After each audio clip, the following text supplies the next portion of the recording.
In this video, I want to talk about how to select a money manager.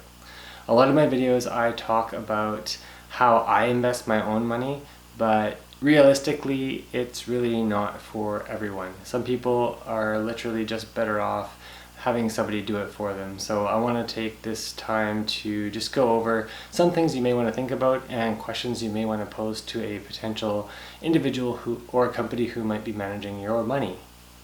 If you're new to my channel, my name is Jared Ayers. I am a CFA charter holder and I have been managing my money for over 20 years now, and generally share my ideas on investing, strategies, thought processes, etc. So if you want to see more of that type of content in the future, please let me know and subscribe to my channel. So before we jump into what I think are the most important things when hiring an individual or company to manage your money, I do want to just talk a little bit about the profile of an individual who may be suited to manage their own money and also those who may not. So really there's a few things I think you need. Certainly you need a certain amount of skill. So understanding markets, understanding investing, understanding how to read investments, prospectuses, financial statements, all those types of things. You need time. Unfortunately, hot stock tips and those types of things aren't that reliable. You actually do need time to do research, and so that's something you need to consider. Do you even have that time? And then there's also the stomach. So it's not easy. Volatility is a real thing. Losses, drops in the market, all these things are pretty consistently, always present in the market in some form or another. So you definitely need to know what you're doing, know when the right time is to sell, when to buy, and be able to hold your own through the ups and downs. So without those three things, if any one of those things is missing, I genuinely recommend you consider actually finding somebody who can manage your own money, and you can just basically outsource that to somebody else and continue on with your life, however that looks and whatever that looks like. So just my 2 bits on that. So if I am somebody who decides that I'm managing my own money really isn't for me, that I really need to find somebody to do it for me, there's a few things that I think are fundamental, and I think you'll agree these are things you'd consider in any event when you're trusting somebody with an important asset of your own to manage. Firstly, one thing I think about is how are they compensated? So is their compensation aligned with my own performance and my own returns? So for instance, there's basically two compensation models in the investment world. One is known as assets under management. So the money manager, financial advisor, fund manager, or whatever, basically gets compensated for the amount of dollars in their fund or in their control, or in their portfolio.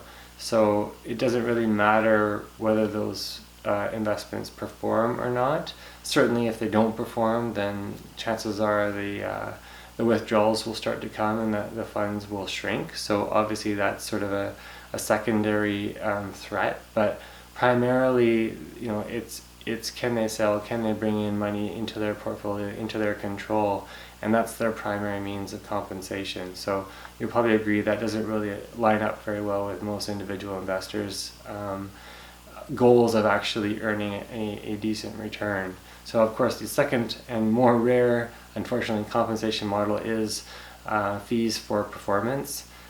So only in sort of the hedge fund, private equity world is it more common, but basically fund managers or general partners in those worlds get compensated for the most part by performing. So needing to achieve a minimum return, and anything above that return, they get a piece of that. So although that may be a fairly large take, proportionately or comparatively, it ends up being a lot better off for the investor, because the investment advisor or money manager is aligned with the investor's own interests, and is really pushing to achieve the same goal.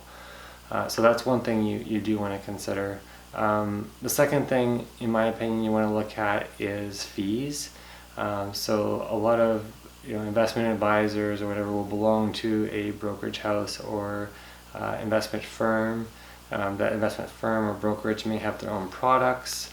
The fees for those products, which may be very similar to an ETF or an index fund, often carry with them a lot higher fees than you'd find in an ETF in the public market. So sometimes as high as 1% or even as high as 2%, where an ETF sometimes you can get for less than 0.2% or less. So those are something to consider.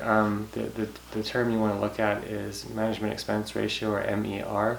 That's the fee percentage that encapsulates everything. If you're talking about a mutual fund or something similar to that.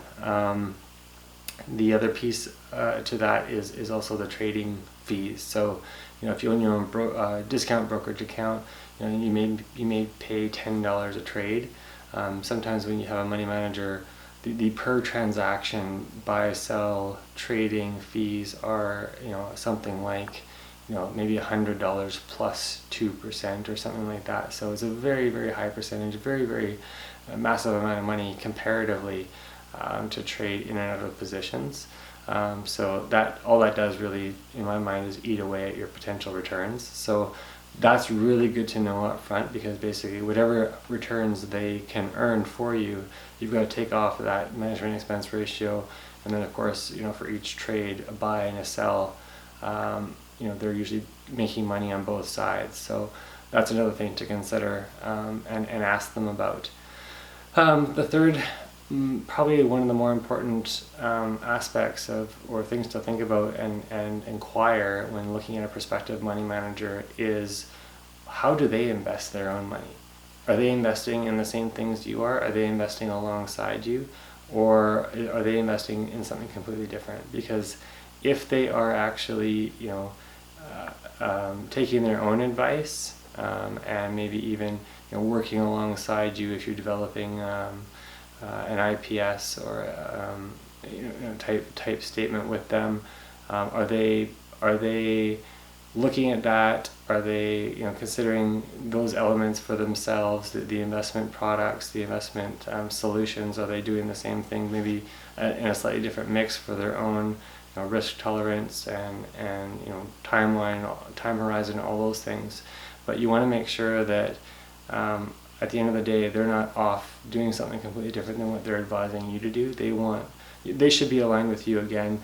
They should be investing alongside the same things you are, putting their money where their mouth is, and ultimately sharing in the gains and losses alongside you. Because really, if they're advising you, they should be seeing that there's no better option than what they're telling you, and they better have a good reason if they, for some reason, don't follow their own advice. So that's kind of the main things. I mean, it's pretty straightforward. You want their alignment with yours, and you don't want to pay too much, basically, compared to the other options out there.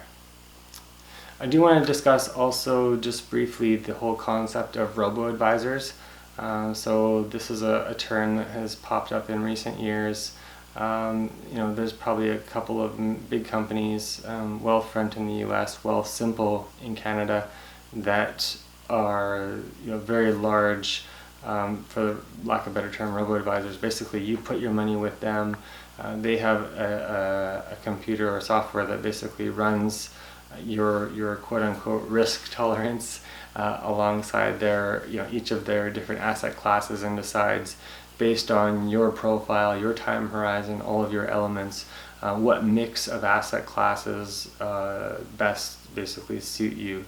And they do it very cheaply compared to a traditional human money advisor or money manager. The only difference is that, of course, the robo-advisor can't or won't trade in and out of specific securities. It's generally index trading.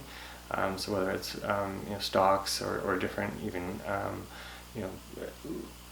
types of stocks, so whether it's geographical or large cap, mid cap, small cap, those types of things that they may have in their mix.